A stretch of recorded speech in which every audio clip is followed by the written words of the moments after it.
do for your biceps working on all your back movements, I'm gonna hopefully help you fix it.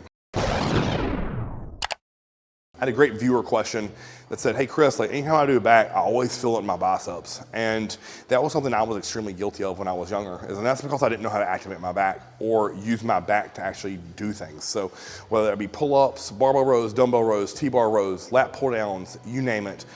If it was anything that involved rowing or pull-downs, when the set got hard, my biceps were on fire.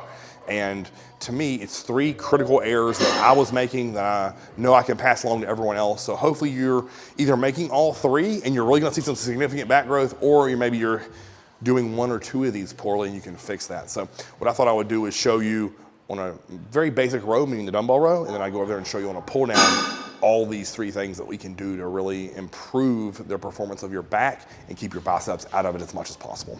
If you think about the form and function of your bicep, it's what? It's curl. So it's wrist to shoulder, right?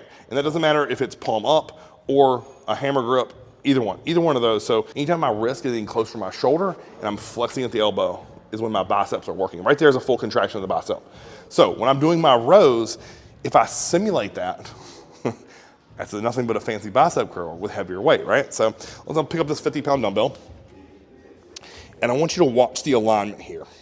If I'm getting wrist to shoulder like that, that's bicep, right? Wrist to shoulder, bicep. All that is a curl. All I'm doing is this way. Same thing. I'm hammer curling that into place. So a lot of times people are thinking, oh, I'm getting my back, I'm here, which is why I tend to hate the laying down on a bench dumbbell row. The reason I don't like this is it becomes very easy to people to do this. Oh, here, oh, I'm drilling my back. Watch with no weight. Bicep, I'd have to get my back, I'd have to do this. See the difference? Up versus back.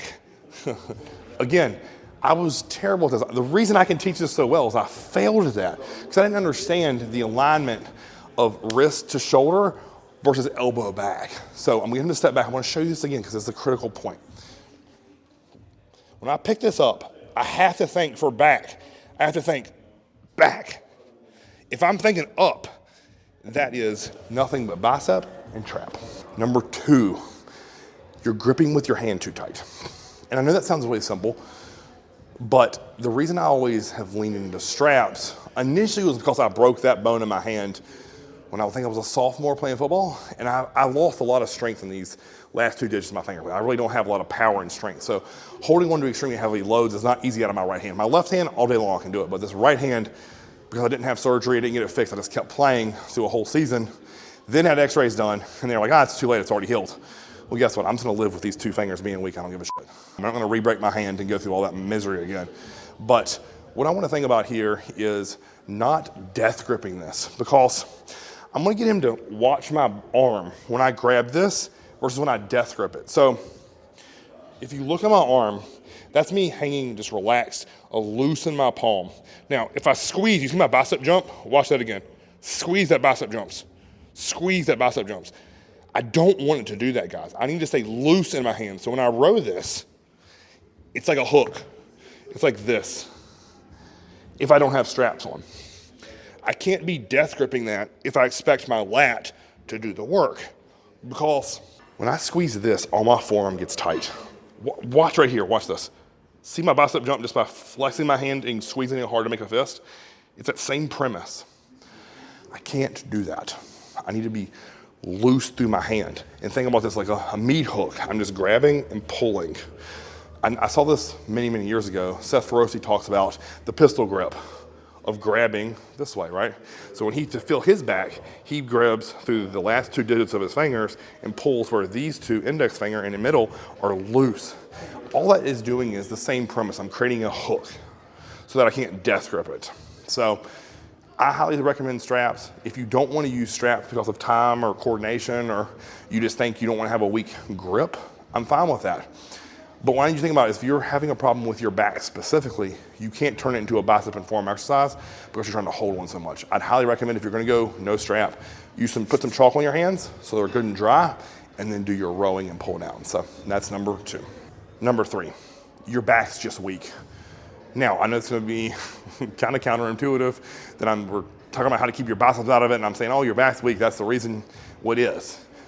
It's because when you think about it, when I'm moving weight, and I'm thinking I want to get the 150-pound dumbbell for 12 reps, if at 6, my back is fatigued and exhausted, but I still keep going, what muscles have to kick in order for me to keep moving that load? Guess what? Biceps are probably gonna be one, traps, upper back, erectors, legs. You're gonna use everything to get that weight up. So it's always been a common thought to me that if you feel auxiliary muscles or secondary muscles kicking in on exercise, it's because that target muscle is actually weak. So what I would challenge you to do is lower the weight. Let's use that exact same scenario I just gave you. I'm doing 150-pound dumbbells, and at rep 7, my biceps are just screaming.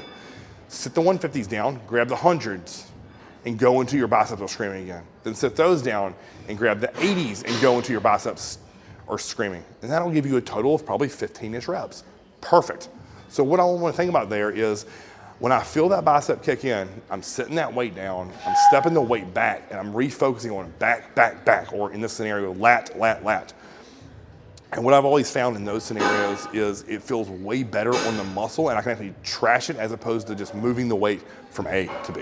What I want to do now is come over. I showed you on a row. I want to show you on a pull down. So let's think about those steps that I said. Number 1, bicep as opposed to elbow driving. So if I'm in this lat pull down here, guys, and I'm just doing this, look, you see what's happening? Wrist to shoulder, wrist to shoulder. Now, watch when I drive with my elbows and try to take them into my pocket. See the difference? Way different than this. That looks like a lat pull down, but it's not. It's a bicep curl. Here, pull it down. Pull it down. Drive the elbow into the pocket. All right, next thing here, the grip. You're just death gripping it, right? If you notice when I was doing those reps, again, I'm gonna zoom in on my hand, I actually have it like that, as opposed to wrapped all the way around and trying to squeeze it. This, with a looser grip, where I'm putting this part into the knuckles or the callus part of my hand and just letting my fingers drape over it, thumb on the end so I can't get grip out of that thumb. And again, I'm very loose through the hand. It's just a hook. It's a hook all day long. Now, in final piece, I'm gonna show you guys here with pull downs. I'm telling you, I used to be guilty of this because I watched tons of videos of guys who are way better than me doing this technique. And if you go to any gym in the area that you live in, I promise you'll see guys and girls doing pull downs like this, and I'm gonna show you. This is not for your lats. This is a erector exercise, it's an ab exercise. This is every muscle you can to just move weight. So what they'll do is they grab this, and as opposed to keeping a good posture, they'll jerk. It's a rock. Look at this from the side, right? And even though I go slow, isn't that just a row? That's no longer a pull down, because I'm almost leaned back. That's like doing a barbell row. So instead of sitting tall, driving down like a pull down or a pull, think about pull up, it's a jerk and heave. Jerk and heave.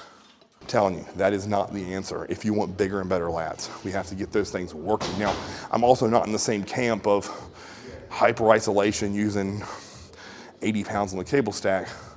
I also want to think about making my entire back work and as hard as possible. So if you watch any video of me training back, you'll know the top set, I'm gonna move weight. And it's not always gonna say be the absolute prettiest, but the goal there is getting the most stimulation and work out of my back. So again, take these principles, these 3 that we just talked about today, of the alignment of your elbow, driving your back, and not wrist to shoulder. Think about death gripping the bar, and then lastly, bringing out the strength of your back. So I didn't really touch on the specific strength here, as I just showed you a shitty exercise or a way to do the back lat pull down. Never be scared to move the pin up the weight stack. Perfect your form and to get strong at it with good form. Now, again, I'm gonna touch on this final piece. I'm not saying like these like super clinical hyper precision reps, but moving it with your lat as opposed to your entire body are 2 very different things. So when you take these 3 principles, apply them to your next back day, feel it work. If you aren't getting a pump in your lats, guys, you have to figure something out. If you are walking out a back day with a bigger bicep pump than you do in your back, you have a problem. So you get to the bottom of it. Hopefully it's one of these 3. And if not, post it in the comments below and maybe even send me a form video and we can break it down on a form review series within my YouTube channel. If you like this video, guys, like, share, subscribe. Until next time, Cribness TV.